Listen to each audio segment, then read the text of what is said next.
Hello everyone. Today, I'll show you how to print a DeepSeek chat conversation in just a few easy steps. If you're looking to use the DeepSeek AI chat, you're in the right place. Before starting, don't forget to like and subscribe for more tutorials.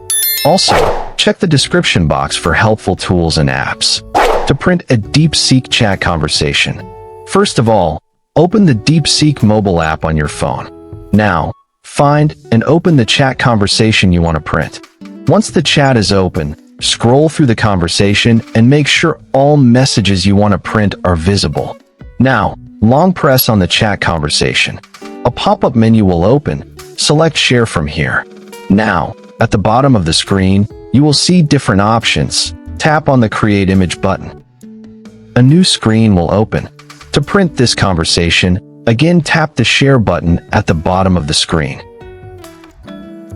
Now, you will see different options. From here, find and tap on the printer icon. Again, a new screen will open, where you can select paper size, paper type, color, and more. Select your connected printer and tap on Print to complete the process.